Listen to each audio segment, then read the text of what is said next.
Cette vidéo est sponsorisée par Inconi, plus d'informations en fin de vidéo. Suis-je une merde d'avoir traité une serveuse de p***? Bonjour à toutes et à tous et bienvenue dans ce nouvel épisode de Êtes-vous des... Voilà, je sais toujours pas les règles sur la monétisation et tout, j'ai des petits doutes. C'est un format que vous connaissez peut-être que vous le connaissez pas, peut-être que vous débarquez comme ça et vous dites mais qu'est-ce que c'est que ce format? C'est un format où on juge des histoires que mes chers parapotes m'envoient de manière anonyme et on juge. C'est des gens qui ont fait des choses et ils savent pas s'ils ont été une merde ou non. Voilà, ils hésitent un petit peu et on va les juger en fait, avec bienveillance, évidemment. Alors je vous refais un petit disclaimer. C'est important, c'est hyper important dans ce format et tout, surtout que je remarque, je sais pas si c'est général ou si c'est juste dans les commentaires de mes vidéos, je sais pas. Mais j'ai l'impression que les gens sont de moins en moins bienveillants. Et je parle pas forcément vis-à-vis de moi, mais aussi entre eux ou vis-à-vis des gens qui sont dans les vidéos, etc. Je sais pas, il y a un truc, j'ai l'impression que certaines personnes passent à côté du principe et du format. Notamment par exemple dans Sommes-nous des merdes, où Sommes-nous des merdes, on est là à se juger, etc. en fait en toute bienveillance. Et des fois il y a des commentaires qui sont assez durs quand même, je trouve, par rapport à certaines histoires et tout. Et c'est pas le principe. Le principe d'Êtes-vous des merdes, c'est aussi de se rappeler qu'en fait, on est toutes et tous, à un moment ou à un autre, une merde. Généralement. Il y a plein d'histoires qui en fait nous rappellent des choses de notre vécu potentiellement, etc. Et c'est ça qui est cool dans ce format. C'est de revenir finalement à notre humanité. Donc qu'est-ce que c'est le format? Donc je vous disais, on m'envoie des histoires de manière anonyme, on les juge. On juge évidemment avec le contexte qu'on nous donne, on juge sur un moment précis. C'est pas parce que je dis que vous êtes une merde à un moment que vous êtes une merde toute votre vie. C'est pas parce que vous n'êtes pas une merde à un moment que toute votre vie vous êtes une merde. Attends, c'est pas parce que je dis que vous êtes une merde que vous n'êtes une merde toute votre vie. Et c'est pas parce que je dis que vous n'êtes pas une merde que vous n'êtes pas une merde toute votre vie. Voilà, c'est ça. Prenez un chewing-gum. Ces histoires, elles arrivent dans une boîte mail. Pour participer, je vous mets toutes les informations en description. Tom me fait une présélection que je découvre en même temps que vous. Voilà, c'est du React. Donc forcément, peut-être que je vais pas être hyper précis, peut-être que je vais changer d'avis quelques heures après avoir tourné cette vidéo, peut-être que vos commentaires vont me faire changer d'avis. Voilà, tout ça, c'est à prendre en compte. Et évidemment, quand on envoie son histoire, il faut être à l'aise avec le fait qu'on soit potentiellement jugé et que potentiellement, je dise que vous êtes une merde, quoi. Voilà. Même si évidemment, tout ça est anonyme. Enfin, c'est à vous d'anonymiser l'histoire.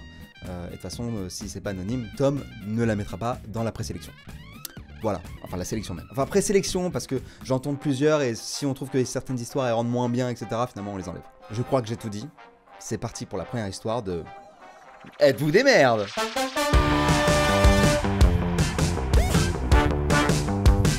Sommes-nous des merdes pour avoir fait un délit de fuite? Ok, donc on commence direct avec de l'illégalité. Ah, c'est toujours la question. Est-ce que si c'est illégal, c'est forcément je suis une merde? Est-ce que si c'est légal, enfin bref, allez, c'est parti. Bonjour Cyrus. Commençons par du contexte. Cette histoire se passe il y a 4-5 ans environ, j'avais 23 ans et ma chérie 22. Alright. Un petit peu Thelma et Louise, j'ai l'impression. Appelons-nous Jim et Pam. Oh, j'aime beaucoup la référence à The Office, évidemment. D'ailleurs, anecdote, on a tourné avec Michael Schur, qui est un des co-auteurs de The Office, et qui joue aussi le frère de Dwight. On a tourné un épisode type Êtes-vous des merdes, où en fait on lisait le subreddit Am I the Asshole, parce que tout ça est inspiré du subreddit Am I the Asshole. Bref, je vous mets la vidéo en description si vous voulez vous régaler. C'est en anglais sous-titré évidemment, puisque Michael Schur ne parle pas français. Passons, donc Jim et Pam, pourquoi je suis parti en digression? Parce que c'est deux personnages de The Office. Voilà. On allait emménager ensemble après un peu plus d'une année de relation, donc grand moment pour nous. Logique, félicitations. Félicitations. Pour cela, il fallait déplacer les affaires de Pam dans ce qui allait devenir notre appart, qui se situe dans une grosse ville française où nous étions étudiants fauchés à ce moment-là. Chapitre 1, Apart, Sweet Apart. Putain! Oh là là, le gars il a fait carrément genre un chapitrage. Ah, on part dans une narration incroyable, let's go. On loue un van et on se tape plusieurs allers-retours. Je déteste conduire, donc Pam s'y colle. Je réfléchissais à voir s'il y avait un jeu de mots avec Pam s'y colle. Je n'en trouve pas. Si elle aime ça, le faire dans une grosse ville est un enfer même pour elle, j'imagine. Donc après beaucoup de stress et d'énervement, on arrive à tout déménager. Vient alors le moment où il faut repartir une ultime fois pour rendre le van. Chapitre 2, Mad Max. Ah oui, les chapitres. Je pense que cette personne n'a pas compris le principe d'un chapitre. Vraiment, c'était pas un chapitre, c'est une scénette peut-être. Même pas, c'est un peu déçu. Je vais pas vous mentir. Je m'attendais à un scénario de ouf. Voilà, bon. On continue. Chapitre 2, Mad Max. L'appart se situe dans une impasse étroite et en pente, un endroit bien pourri pour manœuvrer, donc je me place dans la rue de manière à indiquer à Pam quoi faire. On voit très bien. Voilà, comme vous pouvez le constater, je le fais très peu dans ma vie. Okay. Elle descend avec le véhicule, moi je lui fais des signes façon agent de piste d'aéroport. Oh mais ouais, qu'on est connecté ou quoi pour dire que tout est bon, etc. Parfait. Elle sort de l'impasse et arrive sur la route perpendiculaire à celle-ci. Je fais des gestes pour qu'elle avance encore un peu. Ok, de mon côté, je note bien la voiture garée qui se situe juste derrière. Très bien. Comme il y a de la marge, je lui dis encore de reculer. D'accord. Là, elle commence à bien se rapprocher, donc je lui fais comprendre de stopper. Mais elle s'arrête pas. Ah, elle a pas compris le signe. Donc j'insiste parce que le van est très près de la voiture. Elle roule encore. Je fais de grands gestes. Donc on imagine, hein. Ça devait être un truc comme ça. Mais elle continue de reculer jusqu'à ce que je vois l'arrière du van enfoncer tout doucement la portière et le bas de la carrosserie de la voiture. Aïe aïe aïe aïe. Ah bah ouais, bah délit de fuite quoi, délit de fuite, ok, putain, c'est mal. Putain, c'est mal, on va continuer l'histoire, mais c'est mal. Au grand geste, Pam ne répondait pas, donc je crie d'arrêter et me précipite à la fenêtre. Je lui dis, y a un souci, chaton. Bon, genre, t'as dit ça. Genre, ah, j'y crois pas une seconde. Possible, hein.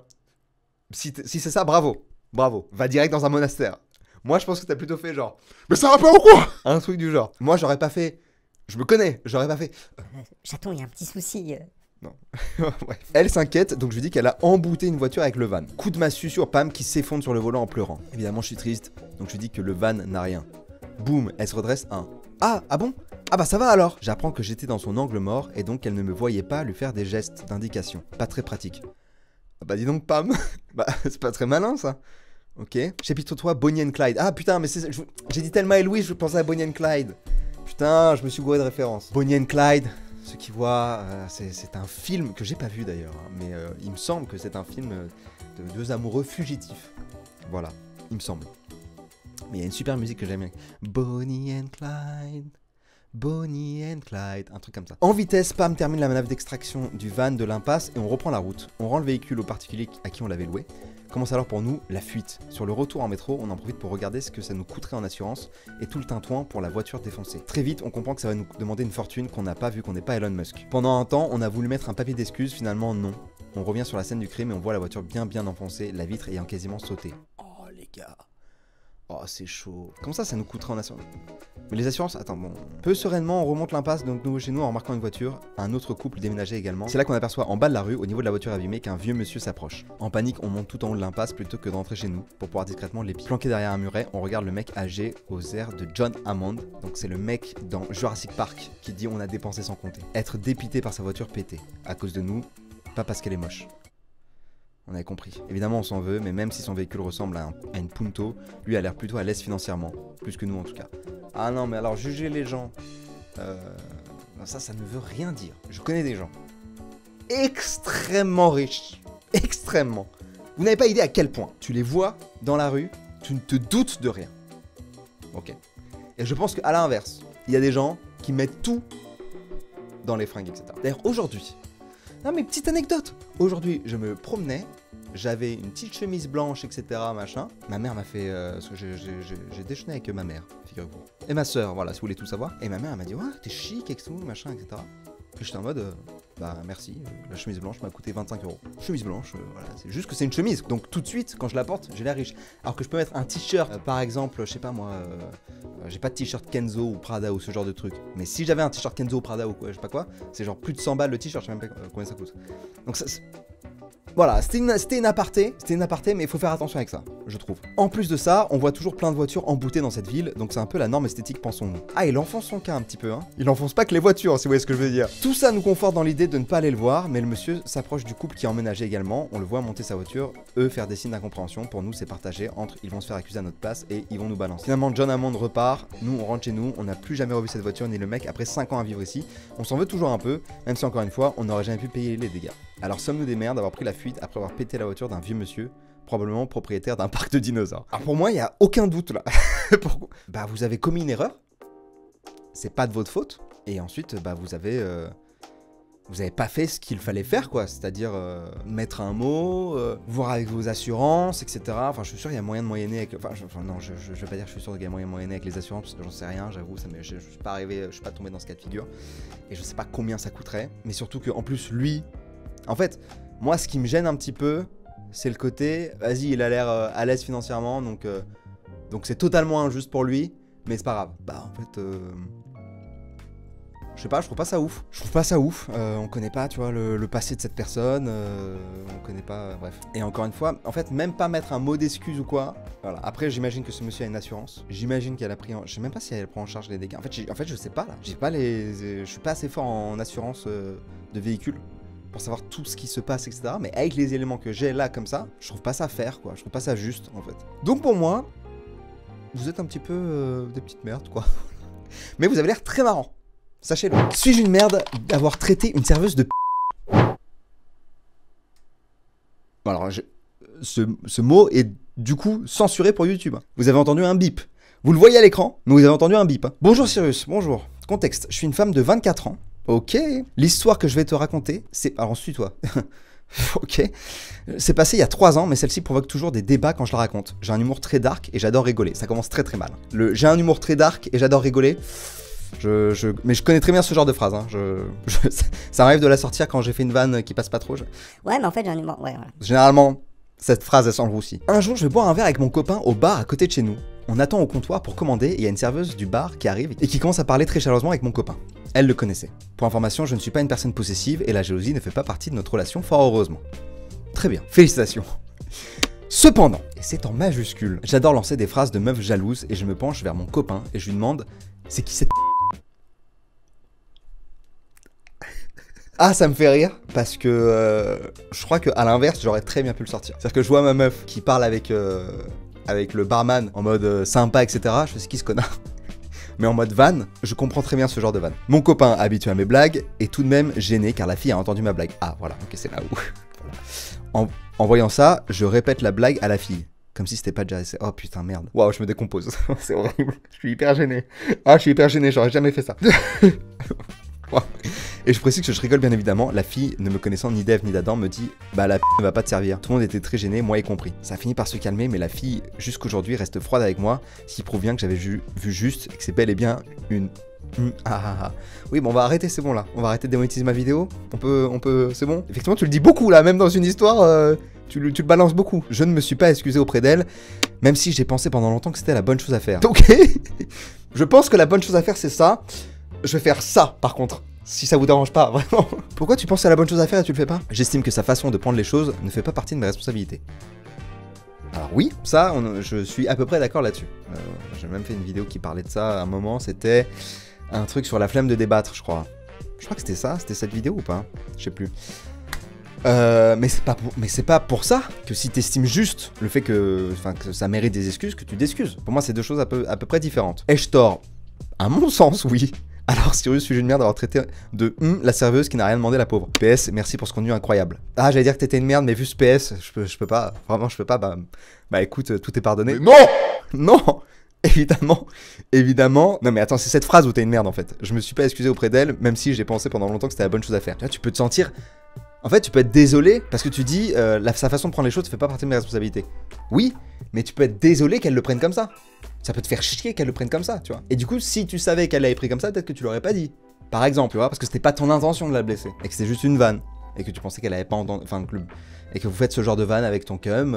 Et que voilà... et que t'es désolé que, en fait, elle ait été un dommage collatéral de ça. Et que tu n'avais aucune intention de la blesser. Et que t'as rien contre elle. Et que ça te saoule que vous soyez dans cette relation de froid. Parce que... bah, si ton mec pense que c'est une meuf super, c'est que c'est sûrement une meuf super. Et que c'est dommage. Par exemple, tu peux faire ça. Cette histoire me fait rire. Moi, ce qui me tue, c'est le moment où tu répètes la blague à la fille, quoi. Suis-je une merde pour filmer, photographier et stocker d'images d'inconnus à leur insu?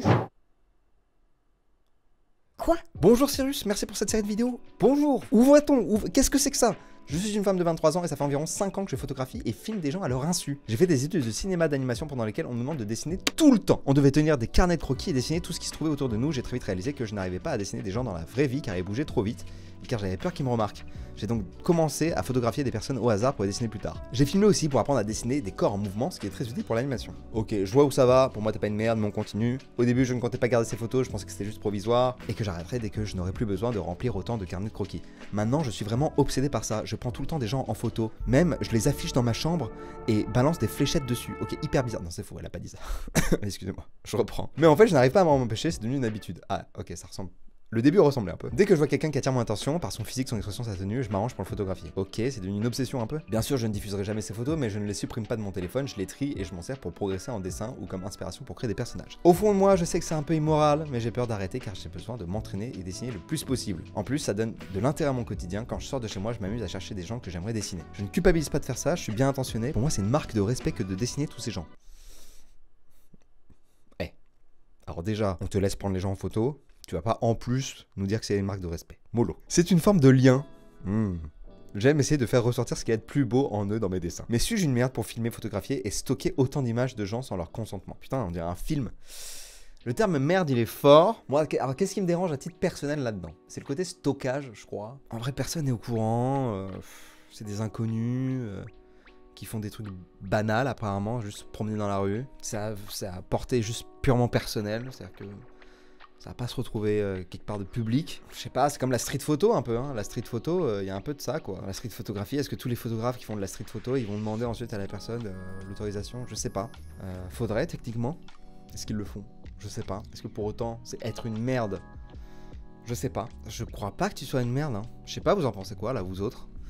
Je crois pas que tu sois une merde, moi. C'est pas chelou, c'est même pas chelou, quoi. C'est bon, comment dire. Inhabituel. C'est inhabituel, mais je sais pas, l'explication elle est assez claire. J'ai l'impression que tu fais de mal à personne. Et même si ça tombe entre de mauvaises mains, enfin, je vois pas trop ce qui pourrait se passer. Enfin, Après, voilà, si tout le monde faisait ça, ce serait chiant, je pense. Après, je suis très mal placé pour juger cette histoire, parce que moi, genre, mon image, elle est déjà publique, quoi, entre guillemets. Donc, mais j'imagine que quelqu'un, par exemple, qui lirait cette histoire, et pour qui, genre, la vie privée, c'est hyper important, et qui est à cheval dessus, ça le saoulerait de ouf que y ait des photos ou des vidéos de lui ou d'elle dans ton téléphone. Donc en fait, ça dépend de la sensibilité de chacun, et ça tu peux pas le savoir quoi, quand tu prends quelqu'un en vidéo ou en photo. C'est pas ouf. Donc voilà, je change un peu mon avis, parce que je viens de penser au fait qu'il y a d'autres sensibilités et qu'effectivement ça peut déranger d'autres personnes. Je trouve pas ça ouf, du tout. Maintenant, est-ce que c'est être une merde? Non, je ne pense pas. Parce que dans ce cas-là, même si tu culpabiliserais pas, même si c'était vrai, c'est vrai qu'il y a une forme de curiosité qui te pousse à envoyer ce mail. Et la curiosité, c'est qu'est-ce que les autres en pensent. Et si je suis curieux de savoir ce que les autres en pensent, c'est que je sais qu'on peut en penser du mal. Et si je sais qu'on peut en penser du mal, c'est que il y a une partie de moi qui est celle qui pense au travers des autres, qui culpabilise un petit peu. Ça vaut ce que ça vaut. Hein. Voilà. Je sais pas si c'est la vérité, mais je pense qu'il y a un truc à creuser là-dedans. Et cette partie de toi, eh ben, ce serait peut-être parce que en fait, tu te dis, putain, mais là, j'entends dans la psychologie, je sais pas si je veux faire ça. Je sais pas si j'ai envie de faire ça, j'aime pas faire ça. Mais peut-être que tu te dis, il y a une autre raison qui me pousse à filmer et prendre en photo. Et cette autre raison, elle est pas forcément liée au dessin. Elle est juste que, en fait, j'aime ces moments de vie. J'aime capturer ces petites choses du quotidien. Je trouve ça cool, je trouve ça beau.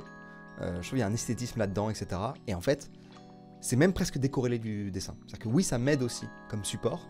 Mais en fait, juste cette activité en tant que telle, je l'apprécie. Assumer ça pose question parce que dans ce cas-là, ça touche au voyeurisme, entre guillemets. Et donc, et ça, c'est un peu mal vu parce que, en fait, on prend l'image de personnes qui n'ont rien demandé et qui veulent potentiellement préserver leur image. Donc voilà, je pense qu'il y a tout un truc, plein de thématiques comme ça qui se mélangent en fait dans ta réponse. Enfin, dans ton mail.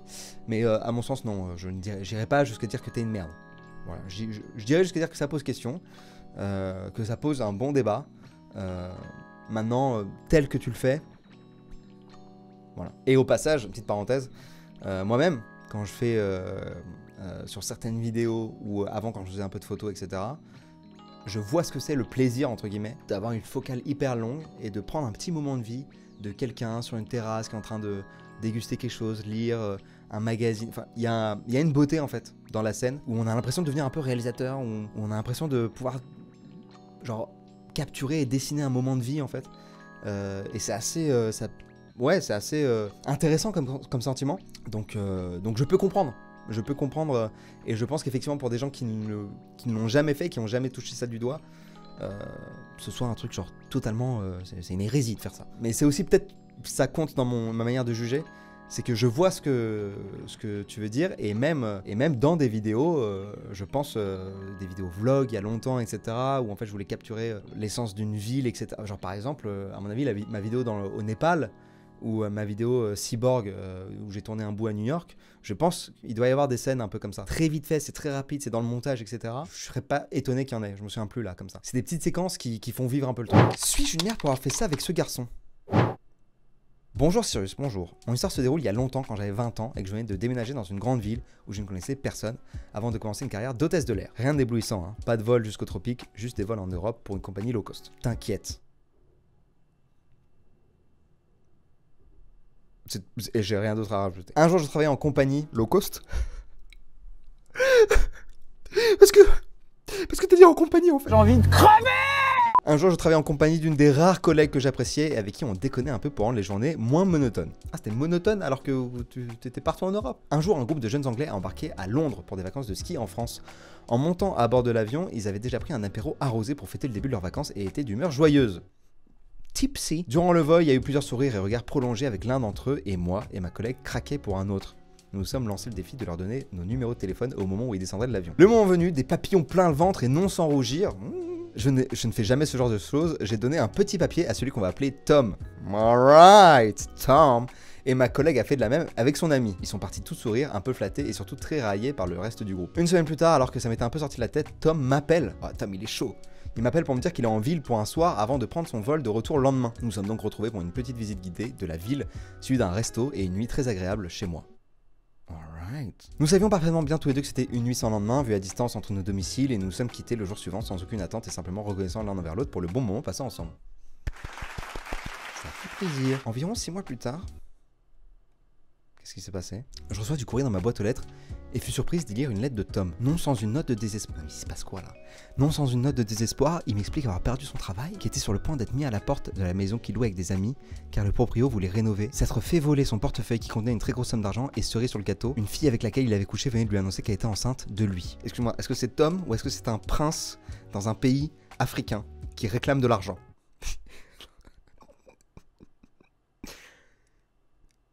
Il faut qu'on soit sûr. Il me demandait pas directement de l'aide, mais j'ai décelé néanmoins un appel au secours. Bah sans blague. Le mec raconte tout ça. Et toi, comment tu vas? À l'époque, j'arrivais tout juste à prendre soin de moi, et ne sachant pas trop ce que je pouvais faire de lui, ni même quoi lui dire, je ne lui ai jamais répondu. C'était vraiment un bon gars, des années plus tard, j'espère toujours qu'il s'en est sorti plus ou moins indemne. Mais comment il a ton... Ah, il a retenu toi. Enfin, les messages avec ton adresse peut-être. Sans aller jusqu'à me dire que je suis une merde de ne pas lui avoir répondu, ne suis-je pas tout de mettre un petit peu une petite crotte? Alors déjà, c'est pas à toi de déterminer ça en fait. Si j'ai envie de dire que t'es une énorme merdasse, je vais pas me gêner.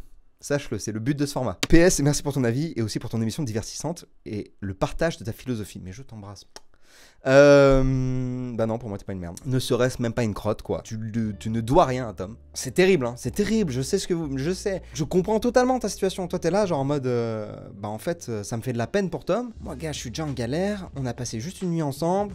On se connaît pas. Je suis désolé pour toi. Je vais pas t'héberger, quoi. Ou... je comprends, hein. Et envoyer une lettre... C'est presque... J'avoue, moi, je reçois une lettre, il y a mes red flags qui s'allument, quoi. Red flags, genre mes signaux rouges, enfin mes drapeaux rouges, c'est genre... Tout le monde sait ce que c'est un red flag, putain. C'est...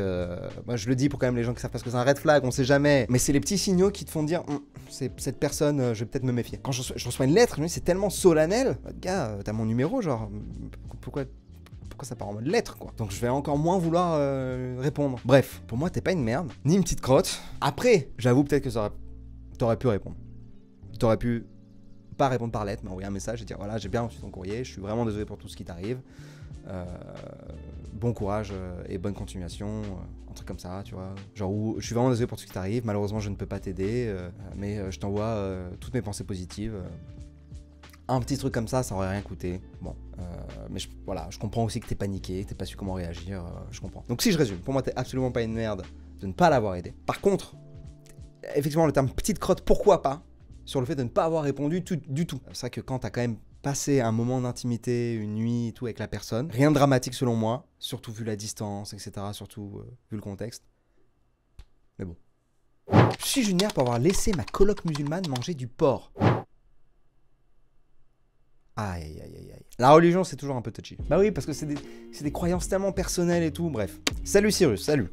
J'ai 21 ans et je suis étudiante et dans le cadre de mes études, j'ai effectué un semestre à l'étranger en République tchèque de janvier à mai. Alright. En République tchèque, j'étais en colocation avec une personne que nous appellerons Sarah.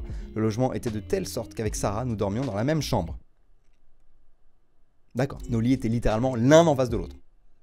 Ok, j'espère que tu t'entendais bien que Sarah. Je tiens à préciser que je ne connaissais pas Sarah avant d'arriver là. Les chambres sont attribuées aléatoirement par les gérants de la résidence. C'est pas top pour l'intimité, j'imagine, mais bon, j'avais pas trop le choix. Très bien. Laisse-moi présenter Sarah. Elle a 28 ans. Elle est étudiante en thèse, elle vient du Maroc et pratique l'islam. Donc Sarah a 7 ans de plus que toi. Très bien. Elle m'a expliqué être assez croyante. Du coup, c'était dans la présentation. Elle fait des prières plusieurs fois par jour. 5 peut-être. Ne boit pas d'alcool, ne mange pas de porc et jeûne pendant le ramadan. Ok, donc croyante, pratiquante. Bien que je sois athée, je n'ai aucun problème avec cela. J'essaie de faire de mon mieux pour la laisser pratiquer sa religion. Par exemple, ne pas faire de bruit pendant ses prières, par exemple, étant donné qu'on est dans la même chambre. Je comprends tout à fait. Et c'est tout à ton honneur. Mais je vais te dire, ça ne m'étonne pas, car tu es sur cette chaîne, tu regardes ces vidéos. Et j'ai l'impression que cette communauté est faite de gens ouverts d'esprit. Le soir de son 28e anniversaire, nous allons toutes les deux au restaurant, sympa, accompagnés par un ami de Sarah que nous appellerons Peter. Alright, la serveuse arrive, nous donne la carte, mais tout est écrit en tchèque. Étant donné que je ne comprends pas le tchèque, je traduis le menu de mon côté. Peter s'occupe de traduire le menu pour Sarah, et la serveuse prend la commode. Une salade pour moi et un burger pour les deux autres. Bon, a priori, burger c'est du bœuf, donc y a pas de souci. Sauf si, peut-être y a du bacon, poitrine fumée. Peut-être. Les assiettes arrivent, Sarah croque dans son burger et là je me rends compte qu'il contient du bacon. Ah! Donc du porc. Après vérification, c'était pourtant écrit sur le menu. Bien qu'elle n'en ait jamais mangé, elle devrait savoir ce que le bacon, non?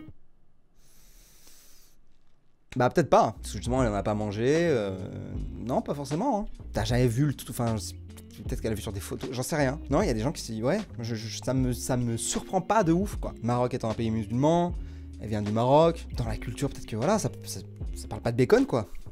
C'est possible. Le temps que je réalise la chose, elle avait déjà mangé une bonne bouchée de son burger. Je n'ai osé rien dire, pensant que ça ne ferait qu'empirer la situation si elle s'en rendait compte, mais je savais que c'était totalement à l'encontre de ses principes. En plus de ça, c'est la période de Ramadan, donc une période importante pour elle et sa foi. Et il était midi, t'imagines. Mais je ne lui ai pas dit non plus. Je lui ai pas dit qu'il fait jour. Elle m'a mangé son burger avec du bacon, en plein jour, en plein Ramadan. À la fin du repas, elle nous avoue ne pas être familière avec les burgers et que c'était la première fois qu'elle mangeait un. Putain, merde. D'un côté, je pense qu'elle est assez grande pour savoir gérer son alimentation. Ouais. Vous voulez, il y a un truc, c'est quand vous voulez vous défendre dans ces histoires-là, vous démerde, et que pour le faire, vous rabaissez l'autre comme ça. Bon, en même temps, elle est censée savoir, hein. C'est sa faute à lui. Là. Mais d'un autre, il est fort possible qu'elle ne sache juste pas ce qui est vraiment le bacon. Bah ouais, si j'avais été à sa place, j'aurais aimé qu'on me prévienne. Ah, je vous ai fait une Denis Brognard.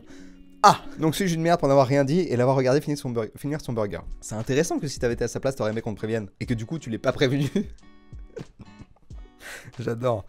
Suis-je une merde pour n'avoir rien dit et l'avoir regardé finir son burger? Je sais pas, parce qu'en même temps, tu t'en es rendu compte quand le mal était déjà fait. En même temps, bah c'est cool de lui donner, de lui permettre de faire en fait son choix libre et éclairé quoi, avec toutes les informations. En même temps, c'est pas ta responsabilité, c'est de la faute de Peter. Ah, c'est compliqué, parce que moi c'est vraiment la phrase qui me fait tiquer, c'est faut que j'arrête de me tourner parce que je crois que j'ai des plaques là, en ce moment, je fais un peu de dermite séborique et tout, je crois que ça doit pas être très joli à l'image, je suis désolé. Monsieur Russe, sois pas désolé d'avoir un problème de maladie de peau et tout. Vous avez compris ce que je voulais dire, je voulais pas... J'ai envie de paraître bien devant vous, voilà, j'ai envie que vous me voyez sur mon meilleur jour. J'ai envie d'être rayonnant. Revenons à l'histoire. Moi, la phrase qui me fait tiquer, c'est vraiment cette phrase de « Si j'avais été à sa place, j'aurais aimé qu'on me prévienne ». Et en même temps, il faut que je sois cohérent. C'est-à-dire que dans ma dernière vidéo, Êtes-vous des merdes, je sais pas si vous vous souvenez, à un moment... Enfin, je sais pas si c'est la dernière, parce que je sais pas exactement quand est-ce qu'elle va sortir celle-là. Mais il y a un moment où je parlais de, voilà, du fait qu'on peut pas prendre comme maxime universel le fait de je ne fais pas ce que j'ai pas envie que les autres me fassent ». Voilà, ça, on a dit que ça pouvait pas être une maxime universelle. Et là, c'est un peu ça. Si j'avais été à sa place, j'aurais aimé qu'on me prévienne. On peut pas en faire une maxime universelle. Faut qu'on soit cohérent.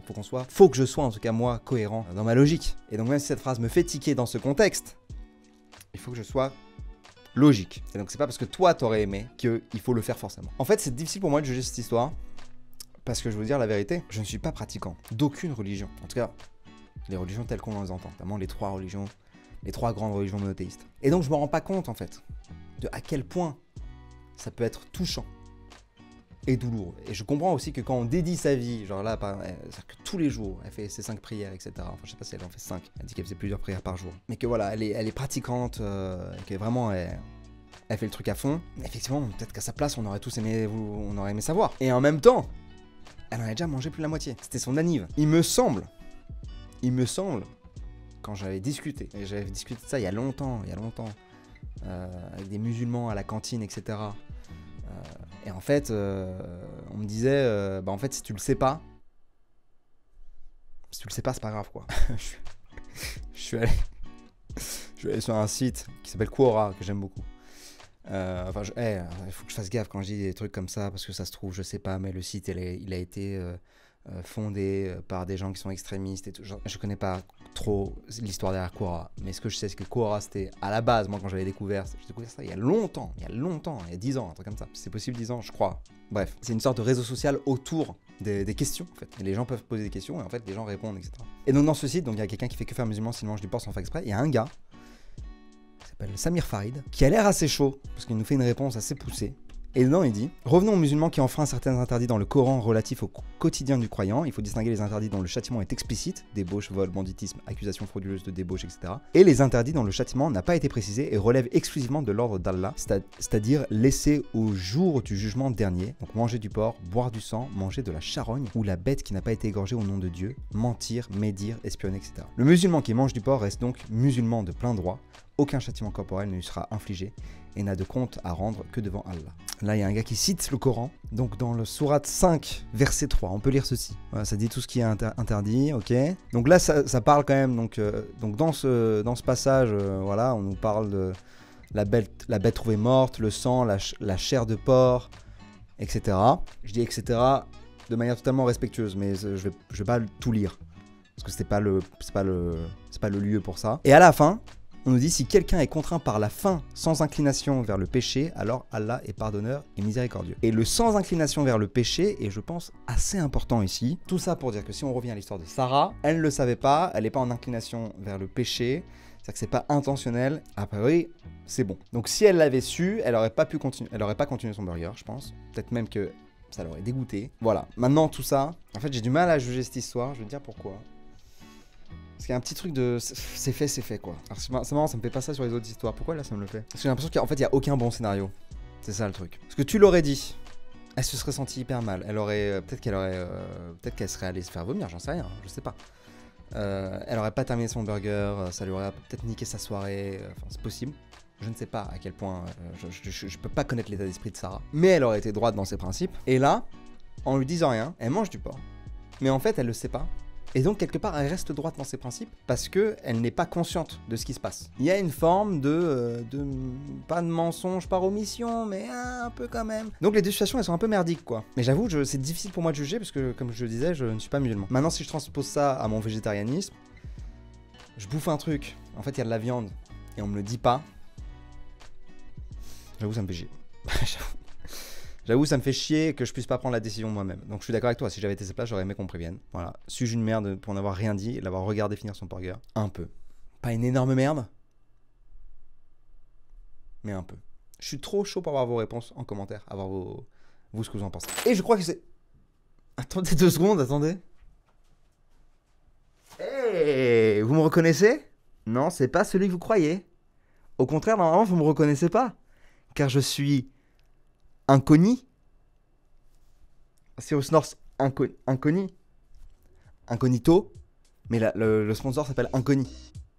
C'est pour ça. Inconnu, c'est le sponsor de cette vidéo. Alors, je vous explique très rapidement. Quand vous allez sur internet, vous faites un petit peu le petit poussé. Vous lâchez des datas à droite, à gauche, etc. Ok.